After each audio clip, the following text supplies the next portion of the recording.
को मेरा सलाम, नमस्कार, सत श्री अकाल, जोहार। आज का जो मेरा विषय है वो उर्दू टॉपिक को लेकर है। यानी जो विषय मैंने चुना है चर्चा का वो उर्दू से ही जुड़ा हुआ है और ये अभी के टाइम में हॉट मुद्दा है पूरे देश में। और हॉट मुद्दा इसलिए है कि यूपी की जो डबल इंजन की सरकार है, भाजपा की सरकार, जहाँ के मुख्यमंत्री है योगी आदित्यनाथ। योगी तो हैं, लेकिन जो योगी की भाषा है वो उसे खुद मालूम नहीं है। उन्होंने ये प्रण लिया है कि देश से जो है वो उर्दू भाषा को वो ख़त्म कर देंगे, क्योंकि ये मुसलमानों की भाषा है। तो देश के वैसे लोग जो उन्हें फॉलो करते हैं, जो उनकी बात को मानते हैं, वो काफ़ी खुश नज़र आ रहे हैं कि हाँ, योगी जी सही बोल रहे हैं, उन्होंने कहा है तो वो कर देंगे। जिस तरह से वो बुलडोज़र बाबा के नाम से भी फेमस है कि कहीं भी कुछ होता है, अगर खासकर अल्पसंख्यक समुदाय के लोग हैं तो उनके घरों को वो बुलडोज़र चला देंगे, उसमें उसे ज़मीन दोज कर देंगे। लेकिन वहीं अगर किसी दूसरे समुदाय का नाम आएगा तो फिर वो चुप्पी साध लेते हैं। तो बहरहाल उर्दू के बारे में उन्होंने कहा कि ये मुसलमानों की भाषा है और इसे देश से हटा देना है, ये कठमुल्लों की भाषा है। तो एक बात मैं कहना चाहूँगा कि भाषा किसी धर्म समुदाय का नहीं होता है। और आमतौर पर देश में जितने भी लोग हैं वो जो भाषा इस्तेमाल करते हैं वो उर्दू, हिंदी, इंग्लिश मिक्स होते हैं।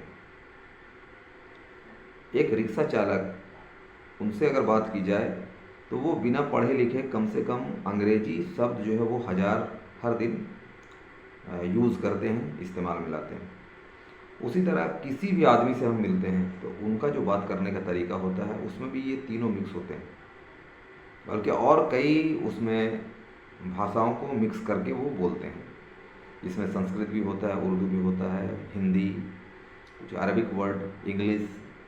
तो अभी देश में जो भी लोग बात करते हैं वो मिक्स भाषा को यूज़ करते हैं और ये हमारे ब्लड में आ चुका है, ये कल्चर में आ चुका है। तो अगर किसी पर्टिकुलर भाषा को हम किसी धर्म से, किसी समुदाय से जोड़कर ये बयानबाजी करते हैं तो सबसे पहली बात तो ये है कि हम अपनी अज्ञानता को खुद झलकाते हैं कि हमें कितना नॉलेज है।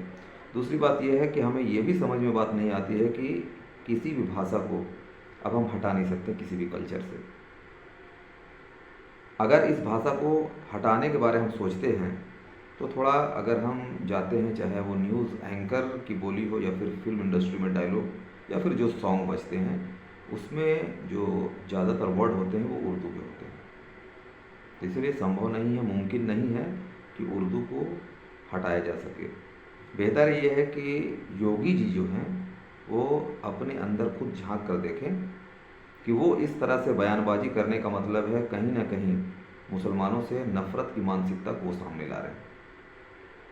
और एक बात और मैं कहना चाहूँगा, सत्ता की ताकत लंबे समय तक नहीं चलती है। सभी लोगों को हिटलर की ताकत मालूम होगी।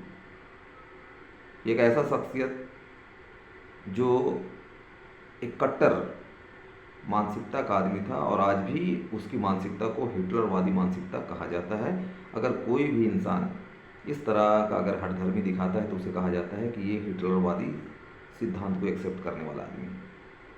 उसने क्या किया था, लास्ट में आत्महत्या किया था। उनकी वजह से सेकेंड वर्ल्ड वॉर हो गया था। तो इस तरह की बातें सामने लाना और देश के लोगों में मतभेद पैदा करना, एक खाई बनाने का काम करना, ये कहीं ना कहीं दोषपूर्ण है और इसकी मैं निंदा करता हूँ।